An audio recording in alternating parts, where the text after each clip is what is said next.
안녕하세요. 반갑습니다. 말씀하신 대로 오늘 여러분들께서 또 외부에 방문하신 분들도 계시고 또 코로나나 여러 사랑으로 편치 않으신 분들도 있으셔서 좀 자리가 많이 빈 것 같습니다. 우리 또 지난 월요일부터 또 목요일까지 엊그저께까지 우리 전국 청년 연합 캠프에 또 큰 행사가 교회에 있었었는데 우리 성도님들께서 특별히 많이 수고해 주셔서 은혜로 잘 끝난 것 같습니다. 오늘 저는 그 하나님께서 주신 권능이라고 하는 주제로 말씀을 나누고자 합니다. 우리 성도님들도 어떤 데 보면 좀 지치실 때도 있으시죠? 그러시죠. 뭐 여러 가지 또 이런 세상 어떤 직업적인 일들도 있을 수도 있고 또는 이제 교회 안에서 주님을 섬겨가는 것들도 또 지칠 때도 있고 때로는 어떤 무기력, 자신의 어떤 무능력을 느낄 때도 있는 것 같습니다. 저도 역시 동일하게 그런 부분들을 이렇게 느끼기도 하고요. 그럴 때면 참 주님께서 왜 이런 무능력한 이런 연약한 자를 또 이렇게 주님을 섬겨가게 하실까 하는 그런 생각들도 들기도 합니다. 최근에 이렇게 또 말씀을 다시 이렇게 대하게 되면서 이런 주제의 말씀을 다시 또 이렇게 좀 생각을 하게 돼서 오늘 성도님들과 나누게 됐습니다. 그래서 그 마태복음 10장에 보시면 마태복음 10장 안 찾으셔도 되고 뭐 빨리 찾으실 수 있는 분들은 찾으셔도 됩니다. 마태복음 10장 요즘에 이제 마태복음이 우리 경건의 시간으로 하고 있지 않습니까? 저도 이제 며칠 전에 이 말씀을 읽으면서 예수께서 그의 12제자를 부르사 더러운 귀신을 쫓아내며 모든 병과 모든 약한 것을 고치는 이 권능을 주시니라. 여기 보면 예수님께서 마태복음 10장에서 이 12제자를 부르셔서 그들을 택하셔서 그들에게 또 귀한 이런 일들을 맡기시는 것을 보게 됩니다. 그런데 여기에 보게 되면 이 권능을 주셨다. 그래서 어느 성경에서는 파워라고 이 권능을 파워라고 또 표현하기도 하고 어떤 그 힘이죠. 어떤 힘 능력.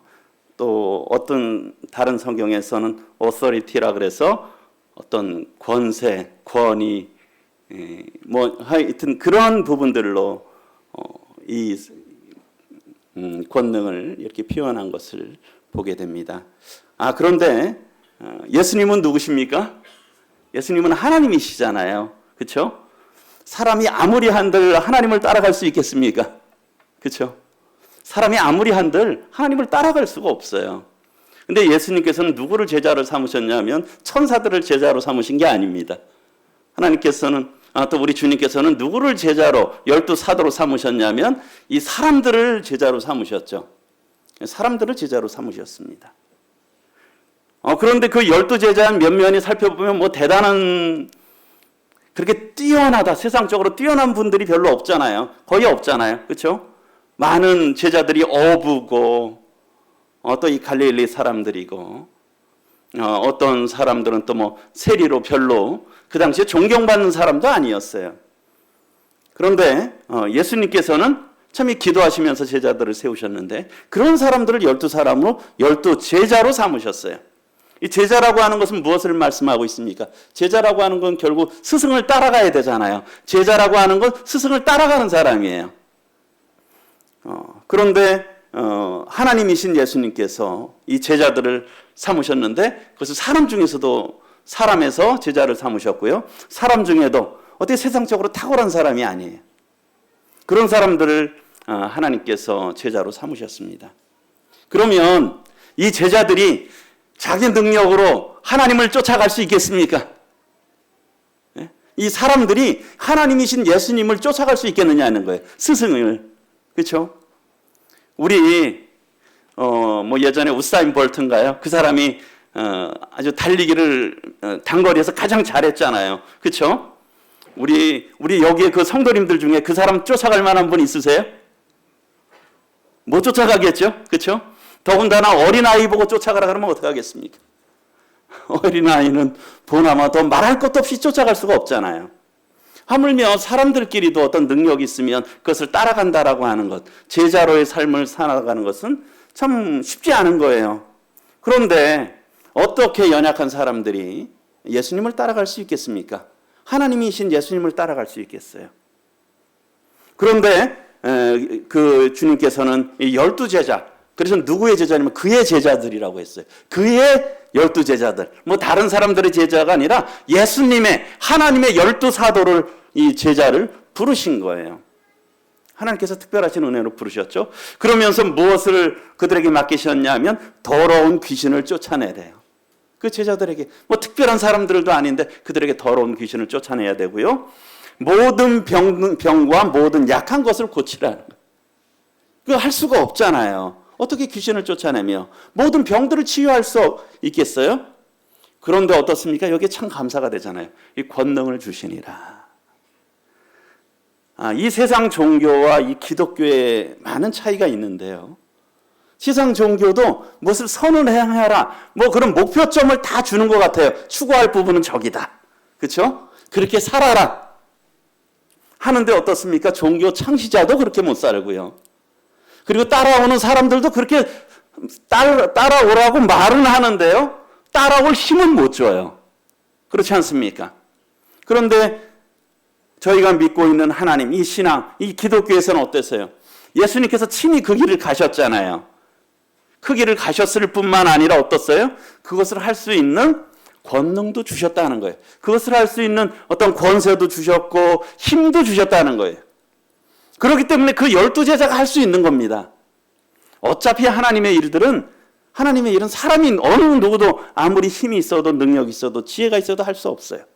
오직 하나님이 주시는 힘으로만이 가능하다라고 하는 것이죠. 그러면서 12사도의 이름은 이러하니 베드로라 하는 시몬을 비롯하여, 그래서 이런 12명의 제자들이 나오잖아요. 대표적인 제자가 어부였어요. 그렇죠? 대표적인 제자가 어부였어요. 그 당시에는 뭐 지금도 이것이 참 쉽지 않은 일이고 이 존경받는 일이 그런 직업이 아니잖아요. 많이 배운 사람들이 아니잖아요. 그런 사람들을 쓰셨다라고 하는 것이요. 제가 참 이 말씀을 다시 읽으면서 참 감사가 됐어요. 참 하나님께서 하나님의 일을 맡기실 때는 그에 맞는 힘도 주신다. 권능도 주신다. 그래야만 그것을 할 수 있다는 거예요. 저희 능력으로 할 수가 없는 것이죠. 그래서 내가 곧 약할 때 강함이니라. 사도 바울의 고백이. 참 우리가 참 약할 때 하나님의 권능이 우리 가운데 임하는 것을 생각할 때 감사를 드립니다. 그래서 어쨌든 이 권능을 주시는 하나님이라고 하는 것이에요. 그래서 우리가 잘 아시는 대로 사도행전 1장 8절에 보게 되면 오직 성령이 너희에게 임하시면 너희가 여기 역시도 뭡니까? 권능을 받는다라고 말하고 있어요. 여기는 다른 부분에서 주로 파워로 했어요. 힘이 있어야 뭔가를 하잖아요. 그렇죠? 힘이 있어야. 우리 사실은 힘이 있어야 예배당도 오실 수 있잖아요. 그렇죠? 여러 가지로 할 수 있는 것들이 힘이 있어야 무엇인가를 할 수가 있는 것이에요. 그런데 특별히 그 권능인데 무엇이냐면 성령님께서 임하실 때 권능을 받는다는 거예요. 성령님이 하나님이시잖아요. 참 물론 예수님께서 제자로 12를 부르셨을 때도 그들이 나가서 어떤 역사들을 했어요. 그러나 그 후에 제자들의 삶을 보면 어떻습니까? 여전히 연약해요. 그렇지 않습니까? 여전히 연약해요. 베드로도 주님을 부인하고 다른 제자들도 부인하고 도망가고 주님의 부활하신 모습을 본 다음에도 여전히 나는 고기 잡으러 가겠다. 그래서 다른 제자들과 고기 잡으러 가고 이런 연약한 모습들이 있잖아요. 그런데 이 사도행전, 흔히 우리가 성령의 행전이라고 또 다른 표현으로 하는데 너에게 성령이 임하시면 너희가 권능을 받는다라고 하는 거예요. 그래서 내 증인이 되겠다. 온 세상에 내 증인이 되겠다라고 말씀을 하셨죠. 그래서 우리가 잘 아시는 대로 사도행전 2장에서 그 약속의 말씀이 오순절날 그대로 성취가 된 것을 보게 되죠. 그래서 3절에 보면 성령이 어떻습니까? 각 사람 위에, 거의 모인 사람의 각 사람 위에 하나씩 임했다. 각 사람에게, 특별한 사람에게만, 물론 특별하지만 각 사람에게 성령이 다 임했다라고 하는 것입니다. 우리 여기 계신 분들은 성령이 다 임하셨습니까? 예, 다 임하셨잖아요. 그렇죠. 나중에도 말씀드렸지만 우리 가운데 성령이 없다면 그것은 심각한 문제예요. 심각한 문제입니다. 그런데 각 사람에게 성령이 임했다는 것입니다. 그런데 성령은 무엇이냐? 권능이라는 것이에요. 파워라는 것이에요. 거기에 능력이 있다라고 하는 것입니다. 그런데 우리 각 사람 위에 우리의 심령 가운데 성령이 있다라고 하는 것이에요. 그러면서 4절에 보면 그런데 어때요? 그들이 다 성령이 임했는데 그것이 충만해졌다는 거예요. 성령으로 가득 찼다라고 하는 것이죠. 그러다 보니까 성령이 말하게 하신 거예요. 특별히 6월절 날, 이 오순절 날 많은 여러 흩어져 살던 유대인들이 예루살렘에 모였잖아요. 그들의 언어로, 각지의 언어로 이 생명의 복음을 전한 겁니다. 그랬더니 거기서 반론이 일어났잖아요. 그 저들이 술 취하였다. 새술에 취하였다. 그랬는데 어때요? 그 2장 14절에 보게 되면 베드로 그 얘기를 듣고 새술에 취하였다고 그들을 조롱하니까 어때요? 베드로가 14절에서 사도행전 2장 14절에서 베드로가 11사도와 함께, 여기도 베드로를 또 이렇게 사용하셨는데요. 이 베드로가 11사도와 함께 소리 높여서 그들에게 이제 말씀을 전하는 거예요. 베드로가 얼마나 참 물론 이 열정은 많은 사람이죠. 그렇죠? 그런데 베드로는 참 기복이 심한 사람인 것 같아요. 굉장히 좋을 때는 아주 좋아요. 그런데 어떻습니까? 꺼질 때는 그냥 아래로 그냥 바닥 모르고 꺼지잖아요. 그런 사람이었어요.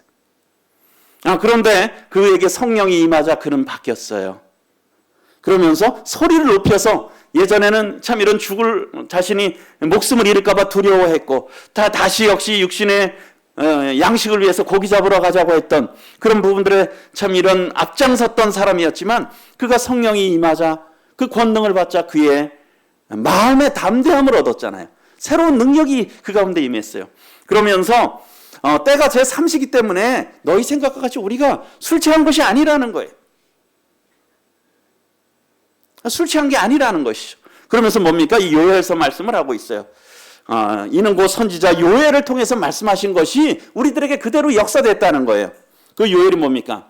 요엘서 말씀이 17절에 보면 하나님이 말씀하시기를 말세 내가 내 영을 모든 육체에 부어주리니, 하나님의 영이죠. 성령의 감동을 있게 하신다고 약속하시는 거예요.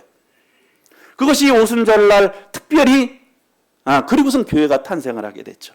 임했던 것입니다. 그리고 사실은 이것이 오늘날까지 계속 이어지고 있는 것이에요.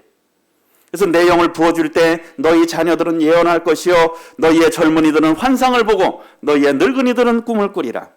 18절에 그때 내가 내 영을 내 남종과 여종에게 부어주리니, 여기도 내 영, 하나님의 영, 성령을 부어준다고 말씀하십니다. 우리가 취하는 게 아니죠. 부어준다고 말씀하고 계세요. 하나님의 선물이에요. 부어주는 것이에요. 성령을 억지로 받을 수가 없는 것입니다. 하나님이 선물로 부어주시는 것이죠. 부어줄 때 그들이 어떻습니까? 그들이 예언한다는 것이에요.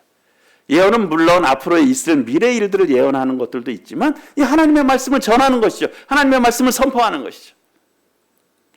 그럴 수 있기 때문에 참 가능한 것입니다.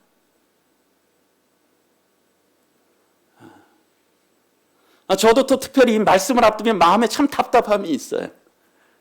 말씀을 언제 전해야 된다 그러면 마음이 참 답답해요. 뭔가를 할 때도 늘 그 생각이 나요. 늘 또 그래서 마음으로도 또 기도를 하죠. 다음번에는 말씀을 잘 전할 수 있을까? 어떤 말씀을 전해야 될까? 저의 마음이 감동을 입어야 되는데 저의 마음이 냉랭하면 어떻게 그것을 나눌 수 있을까? 또 어떤 말씀을 잘 풀어서 설명을 해줘야 될까? 하나님께서 그 가운데 역사하셔야 되는데 늘 그런 생각들이 늘 이제 있으면 부담감을 갖죠. 아마 말씀을 전하시는 분들이면 그런 생각을 늘 하실 거예요.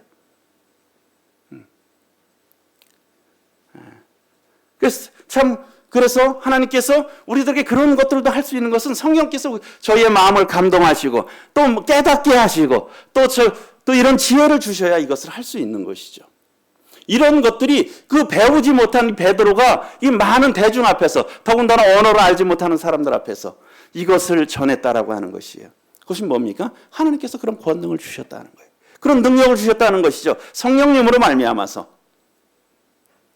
그러면서 베드로는 또 2장 38절에서 이 말씀을 하고 있어요. 베드로가 이르되 너희가 회개하여 각각 예수 그리스도의 이름으로 세례를 받고 제사함을 받으라. 그리하면 성령의 선물을 받으리니. 그런데 다른 그 흠정역에서는 이렇게 했어요. 성령님을 선물로 받으리니. 성령님을 선물로 받는다는 거예요. 예수님을 믿고 제사함 받게 됐을 때 성령님을 선물로 받는다는 거예요. 선물은 거저 받는 거잖아요. 믿게 될 때 그 선물로 우리가 구원받아서 천국에 갈 뿐만 아니라 성령님을 선물로 받는 거예요. 그래서 모든 성도들이 다 구원받았다면, 제사함 입었다면 성령님을 선물로 받은 것입니다. 이게 선물이죠. 하나님께서 은혜로 주신 거예요. 왜요? 하나님의 권능이, 하나님의 백성으로 살아가려면, 주님의 제자로 살아가려면 사람의 능력으로는요, 저희의 능력으로는 안 되기 때문이에요. 하나님의 능력이 필요하기 때문에. 성령께서 그 구원받은 성도들에게 이 성령을 주시는 것이죠. 그래서 그 로마서 8장 9절에 보게 되면 이 말씀이 참 굉장히 중요한데요. 만일 너희 속에 하나님의 영이 거하시면 너희가 육신에 있지 아니하고 영에 있나니. 누구든지 그리스도의 영이 없으면 그리스도의 사람이 아니라. 정말 우리 자신을 이 부분들은 굉장히 중요하다고, 우리의 생명과 관련된 부분이거든요. 굉장히 중요한 부분입니다. 나는 어디에 정말 속한 사람이냐, 나는 정말 어디에 속한 사람이냐를 알 수 있는 것이에요. 나는 정말 하나님의 자녀냐, 마귀의 자녀냐, 나는 거듭났느냐, 아직 거듭나지 못했느냐, 나는 의인이냐, 나는 죄인이냐, 그것을 알 수 있는 말씀이에요. 그것을 뭘로 안다고요? 하나님의 영이 거하시냐, 성령이 거하시느냐, 성령이 거하시지 않느냐로 알 수 있다는 것입니다. 제가 오늘 오늘 이 말씀은 누구를 위한 말씀이냐면요. 물론 모든 분들이 들어야 되지만 성령을 이미 갖고 계신 분들에게 제가 드리는 말씀이에요. 혹시 아직 이런 성령을 갖고 계신 거에 대한 확신이 없다면 그 믿음에 대해서 진지하게 고민해 보셔야죠. 그렇죠? 예. 하나님의 그리스도의 사람이 아니라는 것은 뭡니까? 이 세상에 두 부류밖에 없어요. 그리스도의 사람이 아니라면 이 마귀의 자녀인 것이에요. 그렇다 그러면 여기 정말 우리가 하나님의 자녀들이시잖아요. 대부분이요. 그렇죠? 그렇다면 무엇을 갖고 계시겠어요? 그 얘기는 성령을 갖고 계신다라는 거예요.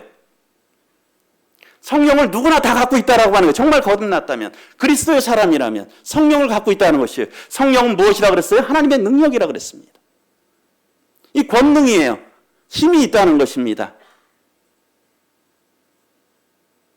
그래서 참 우리 가운데 하나님의 영이 거한다라는 게 참 얼마나 귀한 은혜인지 몰라요. 그렇지 않습니까? 하나님의 성령께서 우리 가운데 역사하신다라고 하는 게, 그래서 사실은 우리가 이 신앙을 할 수가 있어요. 왜요? 그것이 우리를 또 강구하나 그렇게 하게 하시고, 그 가운데서 기쁨을 주시고, 또 자원하는 모함을 주시고. 아까 전청에 그런 얘기도 하셨지만 우리의 이 모든 성도님들이 함께 기도하셨잖아요. 보이는 곳에서 보이지 않는 곳에서 여러 섬김하셨잖아요. 또 물질적으로 또는 가정에 이렇게 또 11시 늦게까지 해서 오시고. 그런데 보니까 성도님들의 얼굴이 다 밝더라고요. 퇴근해서 11시에 오셨는데도. 왜 그렇습니까?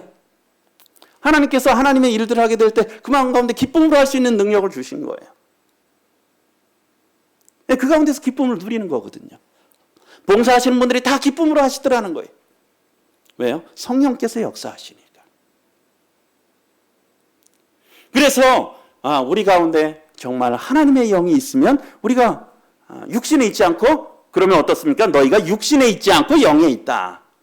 그럼 저희가 육신대로 살면 되겠습니까? 안 되겠습니까? 우리는 육신에 있지 않고 영에 있다 그랬어요. 그럼 뭘로 살아야 되겠어요? 영으로 살아야 되는 거잖아요. 성령을 따라 살아야 되는 것이잖아요. 혹 아직 이 자리에 성령이 그리스도에 있는 것을 확신 못하는 분이 있다면 정말 하나님 앞에 간절히 구하고 생명의 복음의 말씀을 듣고 그 복음 앞에 굴복해야 될 것입니다. 회개하고 제사함의 은혜를 받아들이고 예수님을 참 구주와 주님으로 영접해야 되는 것이죠. 그럴 때 성령을 선물로 받는다고 말씀하고 있잖아요. 그러니까 이 말씀은, 제가 오늘 드리는 말씀은 누구들을 위한 말씀이냐? 성령을 갖고 계신 분들을 위한 말씀이에요. 엄밀히 보면 성령을 갖고 계신 분들, 정말 우리가 성도, 거룩한 무리들을 위한 말씀이라는 것이죠. 그런데 아까 오순절날 성령이 어떻게 임했습니까? 각 사람에게 각 성령이 임하셨잖아요. 우리가 구원받을 때 지금도 각 사람에게 임하시는 거예요. 그래서 거듭난 성도들에게는 그 마음에 성령이 있는 겁니다. 하나님의 영. 그래서 이런 부분들을 정말 나는 어디에 속한 사람인가를 잘 진단해 보시기 바랍니다. 정말 하나님의 영이 있는 사람인가, 아니면 하나님의 영이 없는 그리스도 밖에 있는 사람인가, 생각해 보시고요. 그렇다면 우리가 이 하나님께 속한 사람이라면, 정말 성령이 있는 사람이라면 어떻게 되겠습니까? 그 힘이 있으면 어떻게 돼요? 잘 사용해야 되지 않겠습니까? 그렇지 않아요? 하나님께서 선물을 주셨는데, 그것을 쓰라고 주셨는데 사용하지 않으면 어떻게 되겠습니까? 우리 나라에 대통령이 있으시잖아요. 그렇죠? 우리 투표로 결정하잖아요. 투표로 대통령을 뽑잖아요. 그러면서 우리 국민들이 대통령에게 무엇을 줍니까? 어떤 그 권세와 힘을 주잖아요. 파워를 주잖아요. 그렇죠? 대통령이라고 하는 힘을 주잖아요. 그렇잖아요. 국민이 주잖아요. 그렇지 않습니까? 그럼 그 대통령은 그 힘을 어떻게 해야 되겠습니까? 힘을 그냥 자기를 위해서 쓰면 되겠습니까? 안 되겠습니까? 그 갖고 있는 힘을 자기를 위해서 쓴다면 안 되겠죠. 그렇죠? 그리고요, 너무해서 그걸 아예 안 쓰네, 힘을. 대통령이 아무것도 안 해. 그럼 어떻게 되겠습니까? 힘을 백성들이 힘을 줬어요, 대통령에게. 그런 권세와 권위를 줬어요. 힘을 줬어요. 근데 대통령이 안 써요. 어떻게 되겠습니까? 우리나라에 앞으로 5년은 어떻게 되겠습니까? 대통령이 아무 일도 안 해. 그럼 어떻게 되겠습니까? 미래가 어둡지 않겠어요? 우리나라가 참 힘들지 않겠습니까? 그 주신 국민들로부터 받은 힘을 잘 써야 되잖아요. 누구를 위해서요? 나라와 백성을 위해서 써야 되잖아요. 하나님께서 우리들에게 성령을 주셨어요. 그것은 권능이라고 말씀드렸습니다. 그럼 어떻게 되겠습니까? 이 하나님이 주셨어요. 백성들이, 사람들이 준 권능도 힘도 그렇게 가치가 있는데 하나님이 주셨어. 그런데 하나도 안 써. 그냥 땅에다 파묻어둬요. 우리 달란트의 비유와 같이. 그냥 땅속에 파묻어둬요. 써먹질 않아요. 그럼 어떻게 되겠습니까? 얼마나 그걸 무가치하게 만드는 거겠어요. 백성이 권위를 줬는데 그걸 안 사용한다는 건 뭡니까? 백성들의 마음을 무시한 거 아니에요. 그렇지 않겠습니까? 권능을 받았다라고 하면 그것을 그 뜻에 맞게 써야 되잖아요.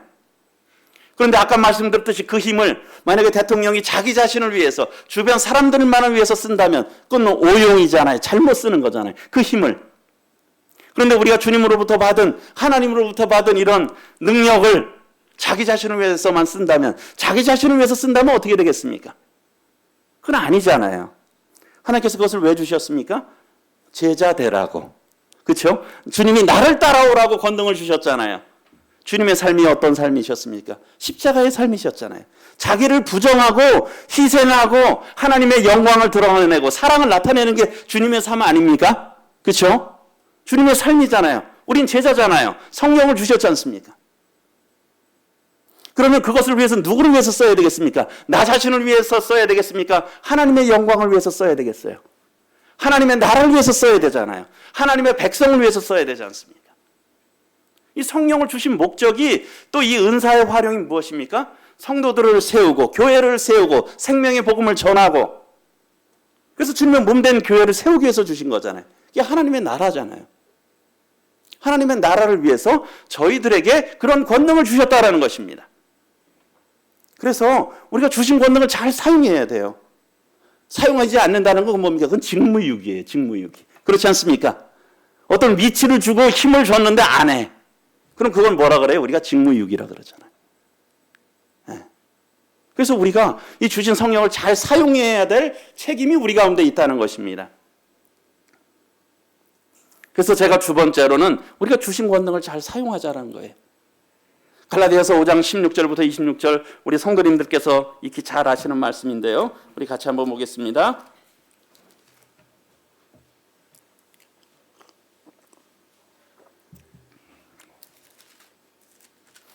5장 16절부터 읽어드리겠습니다. 내가 이르노니 너희는 성령을 따라 행하라. 그리하면 육체의 욕심을 이루지 아니하리라. 육체의 소욕은 성령을 거스리고 성령은 육체를 거스르나니 이 둘이 서로 대적하므로 너희가 원하는 것을 하지 못하게 하려 함이니라.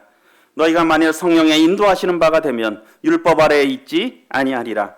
육체의 일은 분명하니 곧 음행과 더러운 것과 호색과 우상 숭배와 주술과 원수 맺는 것과 분쟁과 시기와 분냉과 당짓는 것과 분열함과 이단과 투기와 술 취함과 방탕함과 또 그와 같은 것들이라.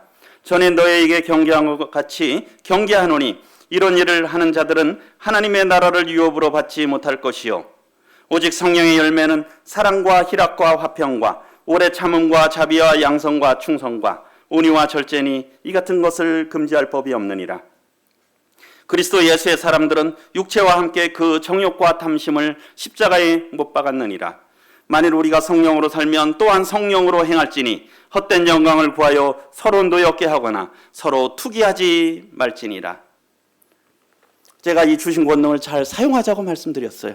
여기에 보게 되면 성령에 대해서 말씀하고 있습니다. 그런데 특별히 5장 16절부터 17절까지는 함께 할 수 없는 두 가지가 나와요. 이것은 같이 할 수 없다는 거예요. 같이 할 수 없다는 겁니다. 그것이 무엇입니까? 성령과 육체의 욕심은 같이 할 수 없다는 거예요. 성령과 육체의 욕심, 육신의 자기의 욕심은 같이 할 수 없다는 거예요. 여기 보면 내가 이르노니 너희가 성령을 따라 행하라. 그리하면 육체의 욕심을 이루지 아니하리라. 성령을 따라 행할 때 자기 어떤 육신의 욕심을 행하지 않는다는 거예요. 성령은 어떤 것입니까? 하나님의 영이잖아요. 하나님의 성품이잖아요. 하나님의 영광을 드러내고 하나님이 기뻐하시는 일을 하잖아요. 우리 주님이 성령의 온전히 인도하심 따라 살아가신 분이잖아요. 그분은 자기의 삶이 없으셨어요. 오로지 하나님의 영광과 하나님의 뜻을, 하나님의 사랑을 나타내기 위해서 그의 생애를 들어가셨어요. 그렇죠? 성령이 역사하시는 게 그런 것이에요. 혹시 마음에 이런 갈등들, 그리스도인들에게 이런 갈등이 있죠. 그렇죠? 이것을 해야 돼, 말아야 돼. 해야 돼, 말아야 돼. 그런 거 있지 않습니까? 마음에서는 자꾸 부담이 돼서 하라는 마음이 막 계속 나와요. 그런데 이거 다른 한편에 또 다른 마음이 있잖아요. 이거 하면 또 괜히 일 만드는 건데. 또 아니면 이거 나한테도 뭐가 필요한 건데. 아니면 또 다른 사람들이 어떻게 생각할까? 그런 마음들이 갈등이 있잖아요. 그렇지 않습니까? 또 하나님의 말씀을 듣거나 개인적으로 경건의 시간이나 또는 강단의 말씀이나 또 주님께서 또 우리가 성령으로 좋을 때 어떤 마음을 탁 주셨어요. 근데 나중에 지나니까 그게 또 후회가 되는 거예요. 그런 우리의 그런 갈등들이 있잖아요. 우리는 사실은 사람은 이 두 갈등 속에 살아가는 거예요. 특별히 그리스도인들은. 그런데 어떻게 해야 육체의 욕심을 이루지 아니하느냐? 성령을 따라 들어가게 될 때. 하나님께서 말씀하시는 대로, 하나님께서 기뻐하시는 대로 들어가게 될 때 육체의 욕심은 사그러든다는 거예요. 그러면서 17절에 육체의 소욕, 욕심이죠. 육체의 소욕은 어때요? 성령을 거스른다. 그리고요, 성령은 육체를 거스른다. 같이 갈 수 없다는 거예요. 육체의 소욕과 성령의 역사는 같이 갈 수 없다는 겁니다. 그래서 이 둘이 어때요? 서로 대적한다. 그냥 적당히 타협하면서 살 수 없다는 거예요. 하나가 강하면 정말 성령으로 충만하면 어때요? 육신은 완전히 사그러들죠. 그럼 완전히 없어지는 건 아니에요. 우리가 이 세상을 떠날 때까지는. 그럼 어때요? 우리 육신이 충만하면 어떻겠습니까? 성령이 사그라들죠. 그래서 서로 대적해서 너희가 원하는 것을 하지 못하게 한다. 이게 그렇잖아요. 서로 원하는 것. 성령이 충만해서 이것을 딱 하려고 하는데 어느 순간 육신이 탁 들어오면 거기에 브레이크가 탁 걸리는 거잖아요. 또는 어떤 죄를 딱 하려고 하는데 하나님께서 우리 마음 가운데 부담을 주셔요. 그럼 그것을 할 수 없는 거잖아요. 우리는 이 갈등 속에 살아가고 있다는 것이에요. 그럴 때 우리가 성령에 따라가라라고 하는 것이죠. 성령의 선택을. 인생은 늘 선택이잖아요. 늘 선택이.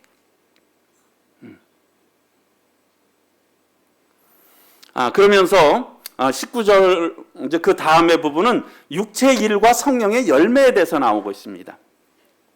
19절부터 21절까지는 육체의 일에 대해서 말씀하고 있어요. 육체의 일은 분명하다. 확연히 드러난다는 거예요. 육체의 일들은 확연히 드러난다. 그러면서 여기에 보게 되면 특별히 이제 여기에 나온 것들의 앞부분의 세 부분은 음행과 더러운 것과 호색. 이것은 특별히 성적인 범죄들과 관련돼 있어요.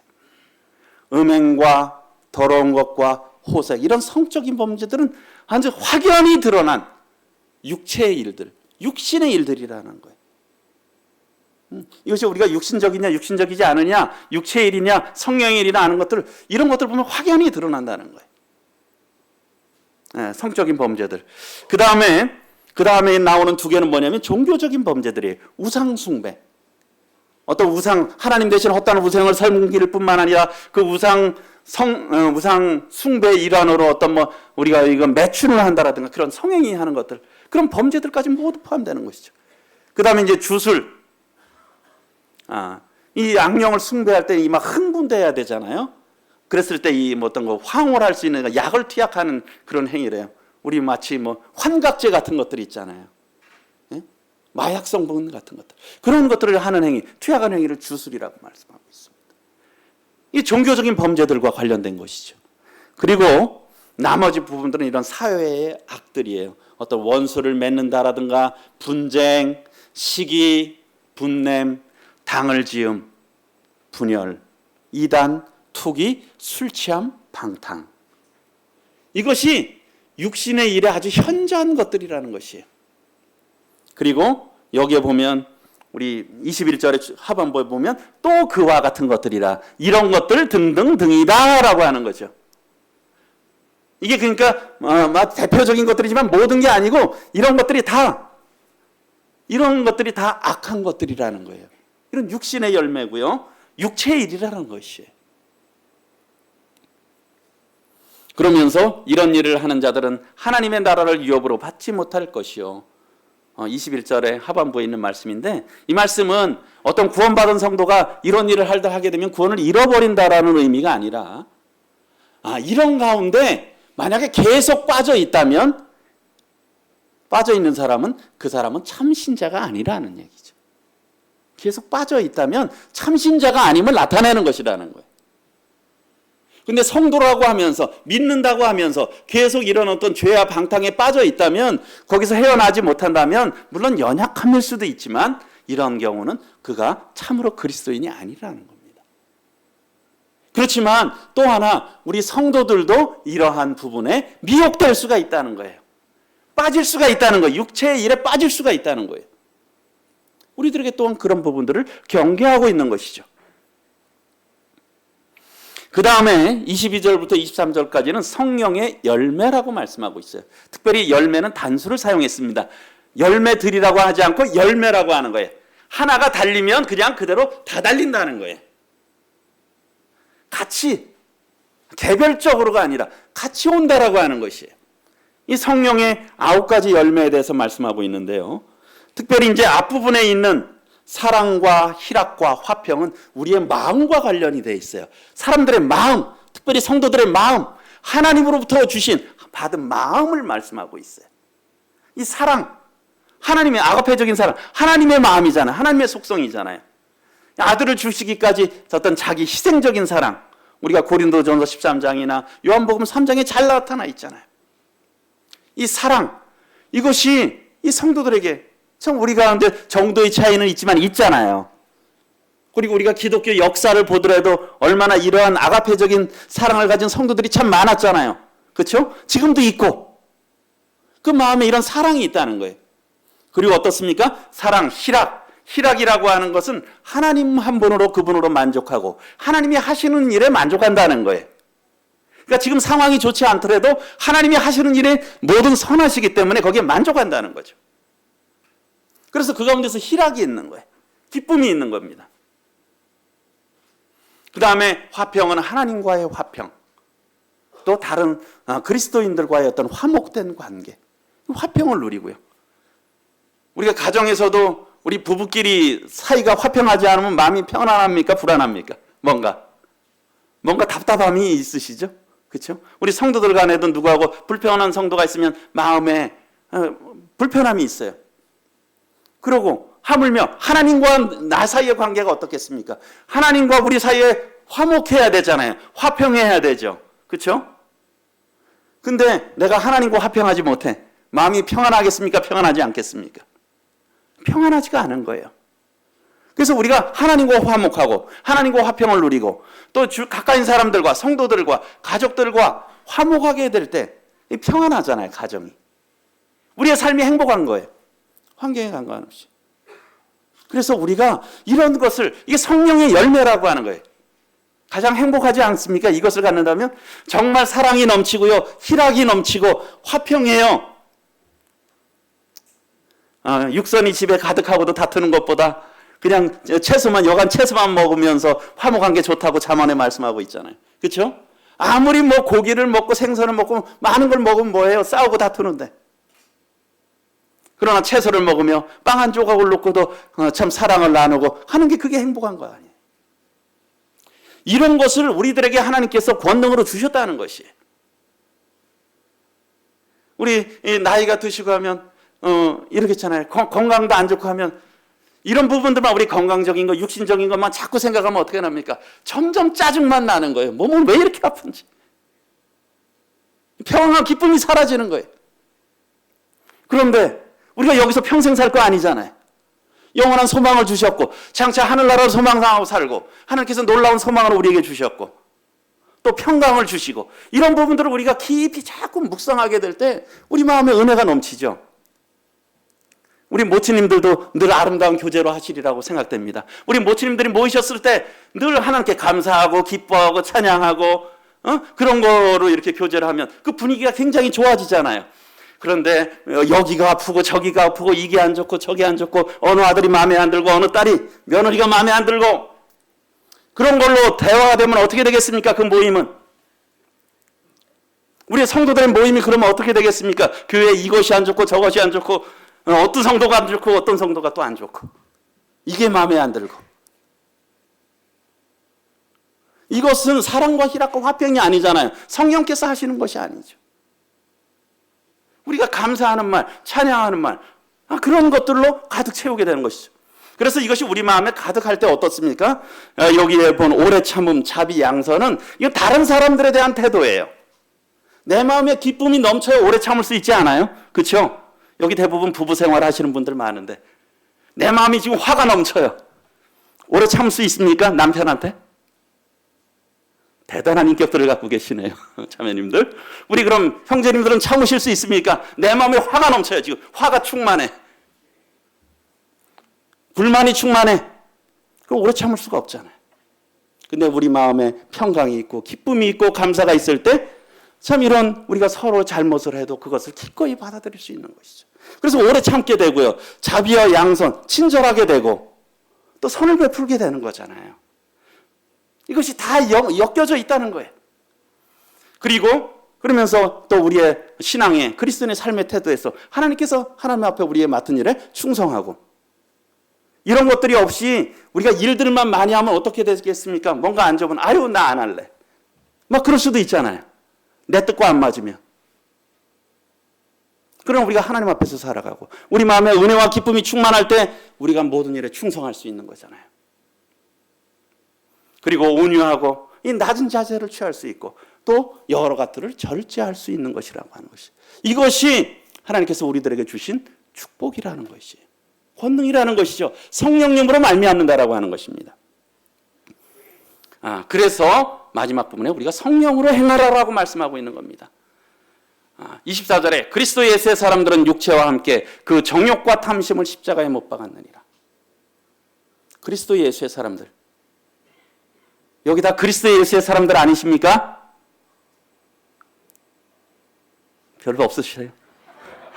그리스도 예수의 사람들이잖아요. 우리는 그리스도 예수의 사람들, 그리스도인들이잖아요. 성도들이잖아요. 그리스도 예수의 사람들은 그러니까 우리 예수의 사람들이라는 거예요. 예수님께 속한 사람들이라는 거예요. 사람들은 우리의 육체, 예전에 육체와 함께 그 정욕과 탐심을 십자가에 못 박았느니라. 우리가 왜 성령으로 행해야 되냐면, 또 우리가 또 중요한 게 나는 과연 누구냐라고 했을 때 나는 죽었다라는 거예요. 우리 로마서 6장에서도 로마서 6장 1절부터 11절까지 침례에 대해서 말씀하고 있잖아요. 그리스도와 함께 우리가 죽었고 장사됐고 다시 부활했다. 이건 새 생명 가운데 살게 하려 함이라. 그 이후에 너희는 이것을 알라라고 하는 것이잖아요. 그렇죠? 그리고 여기라. 그리고 그렇게 들여가라라고 로마서 6장에서 계속 말씀하고 있잖아요. 우리가 그렇게 살아가야 될 사람이라는 거예요. 과연 나는 누구냐 했을 때, 우리는 누구냐 했을 때 우리는 어떤 사람이라고요? 그리스도 예수의 사람들입니다. 그런데 그리스도 예수의 사람들은 어떤 사람들요? 그 육체와 정과 욕심을 십자가에 못 박은 사람들이 그리스도 예수의 사람들이라는 겁니다. 여전히 우리의 자아가 살아서 우리 욕심대로 그렇게 해서는 안 된다라는 것이, 우린 다 죽은 사람들이라는 거예요. 우리 죽은 자는 말이 없다 그러잖아요.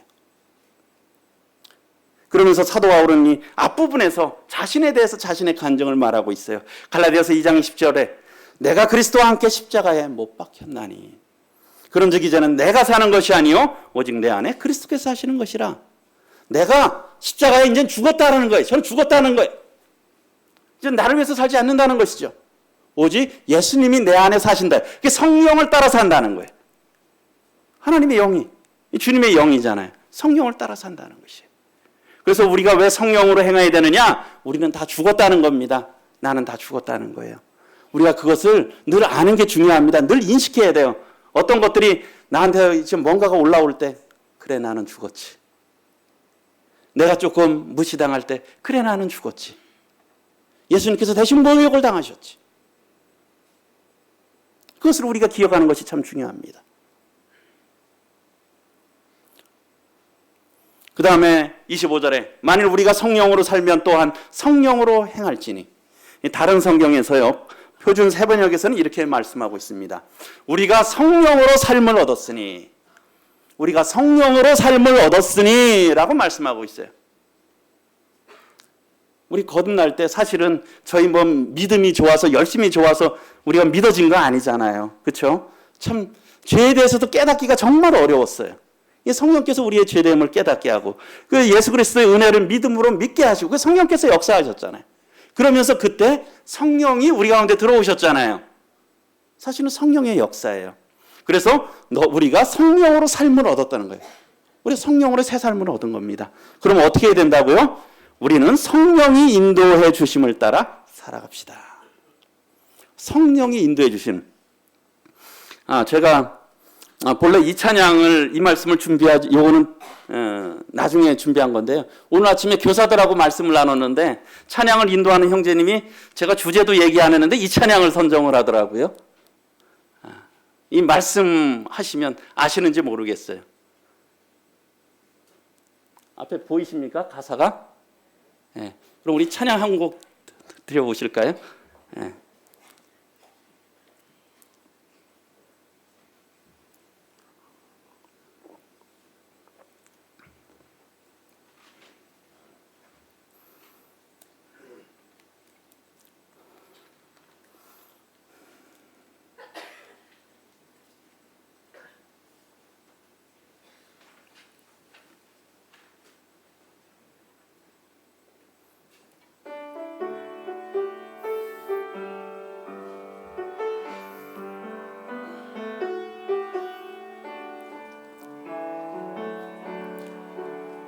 주님 말씀하시며 내가 가리다. 주님이며 내가 멈춰서리다. 나고 쏘는 거 주님 뜻에 있으니 소서. 이 말씀하시며 내가 가리다. 뜻이 아니며 내가 멈춰서리다.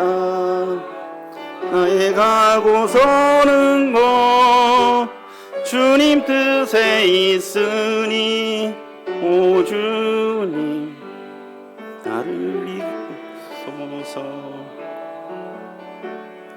뜻하신 그곳에 나 있기 원합니다. 이끄시는데 순종하며 살리니 연약한 내 영 통하여 일하소서. 주님 나라와 그 뜻을 위하여 하신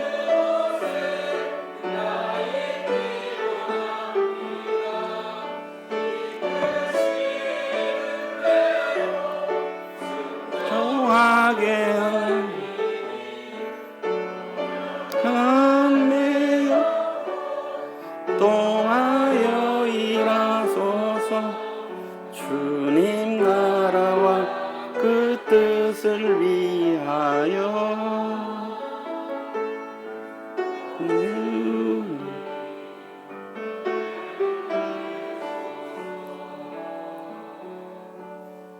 예, 아멘이십니까?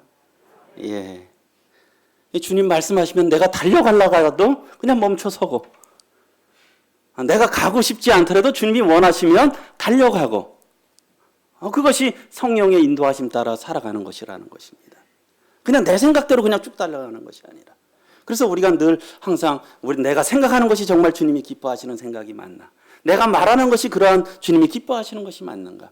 내가 행동하고 결정하는 것이 주님이 정말 기뻐하시는 것이 맞는지 늘 점검해 봐야 되는 것이죠. 그렇게 해서 우리가 매일 또 경건의 시간을 갖는 것도 참 중요한 거예요. 그 말씀 앞에서 우리를 비춰보는 것이죠. 왜요? 우리는 마치 밭에 우리 마음은 밭과 같아요. 그렇죠? 밭에 곡식이 자랍니까? 잘 자랍니까? 풀이 더 잘 자랍니까? 풀이 더 잘 자라잖아요. 곡식이 잘 자라게 하려면 계속 풀을 뽑아야 되는 거예요. 그리고 주님의 말씀으로 우리를 또 인도함 받아야 되는 것이죠. 그것이 성령을 따라 행하는 것이죠. 그리고 세 번째로 26절에 보면 헛된 영광을 구하지 않아야 된다. 헛된 영광을 구하여 서로 노엽게 하거나 서로 투기하지 말지니라. 얼마 전에 주일학교 교사들이 토요일날 행사하면서 아이들하고 요즘 뭐 이런 인생 네컷 같은 거 찍는다 그러잖아요. 아이들 찍었는데 아이들이 여기에 보면 어떤 애는 지금 안경이 벗어졌고 뭐 난리예요. 교사도 있었는데 교사들은 얼굴이 나오지 않아요. 왜 그러나 보니까 아이들이 서로 얼굴 나오겠다고 거기다가 밀고 밀쳐가지고. 아이들의 모습이지만 이게 과연 또한 아이들만의 모습이 아닐 수도 있다는 것이에요.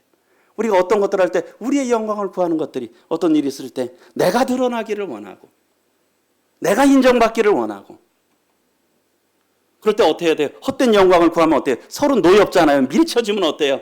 반대 나중에 사진이 안 나왔어. 화가 날 거 아니에요. 서로 투기하지 말자는 거예요. 이건 성령으로 행하는 것이 아니라는 거예요. 하나님의 영광을 구하고 서로 유익을 구하는 게 성령의 역사잖아요. 서로 유익을 구하는 것. 나를 위한 것이 아니라 서로 상대를 위한 거죠. 그럴 때 서로가 되잖아요. 나는 다른 성도를, 다른 성도는 또 저를. 그럴 때 이제 서로가 되는 거잖아요.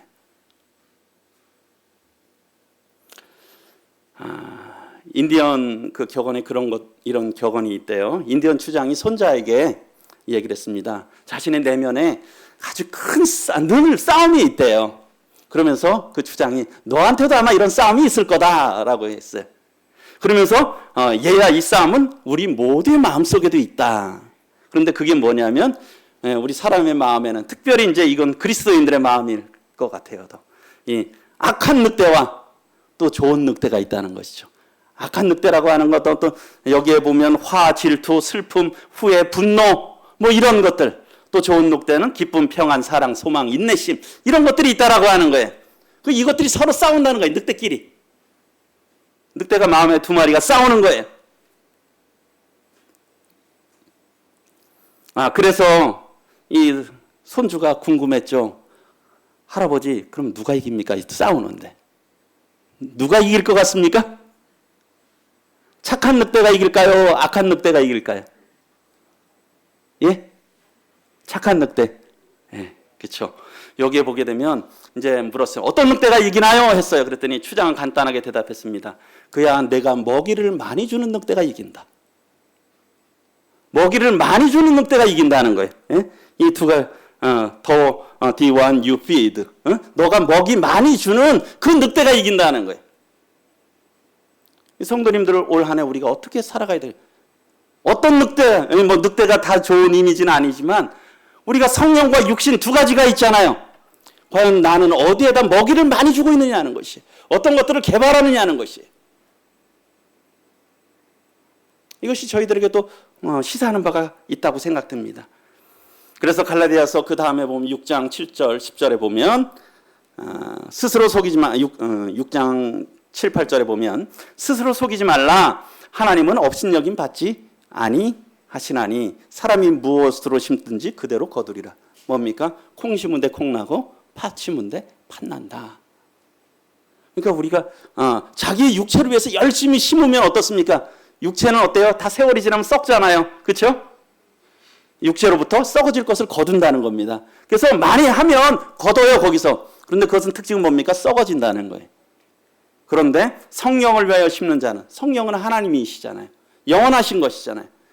성령을 위하여 심는 자는 성령으로부터 영생을, 영원히 남는 것을 거둔다는 겁니다. 올 한 해 우리가 어떻게 들어가야 되겠습니까? 하나님께서 우리들이 놀라운 권능을 주셨잖아요. 이 성령을 정말 우리가 부릴 듯 해서 성령, 술 취하지 말고 성령 충만함을 받아야 되는 올 한 해가 그래야 되지 않겠습니까? 우리 참 특별히 귀한 은혜를 하나님으로부터 받은 자들입니다. 이 주신 권능을 우리가 잘 사용해야 되잖아요. 이것을 땅속에 묻어두거나 우리 자신을 위해서 써서는 안 되는 것입니다. 하나님의 나라를 위하여, 교회를 위하여 우리가 이것을 사용해야 될 것입니다. 기도드리고 마치도록 하겠습니다. 은혜로우신 아버지 하나님 찬양합니다. 참 저희들을 흙으로 빚은 참 악한 저희들을 이렇게 새로운 피조물로 삼아주시고 또 거룩한 성령을 주셔서 하나님께서 기뻐하시는 뜻을 행할 수 있는 존귀한 자들로 삼아주셔서 감사를 드립니다. 참 저희들이 성령을 따라 행하는, 그러므로 하나님의 권능이 저희들의 삶 가운데 나타나도록 은혜 베풀어 주시옵소서. 올 한 해 저희들의 생애를 통해서 또 이 교회를 통해서 주님만이 온전히 드러나시고 또 풍성한 성령의 열매를 맺는 저희들의 삶이 되도록 복 주시기를 간구를 드립니다. 모든 시간을 감사를 드리옵고 또 이후에 있을 예배 시간을 통해서도 주님께서 홀로 영광 받으시옵소서. 예수 그리스도의 존귀하신 이름으로 감사하며 간절히 기도드리옵나이다. 아멘. 수고하셨습니다.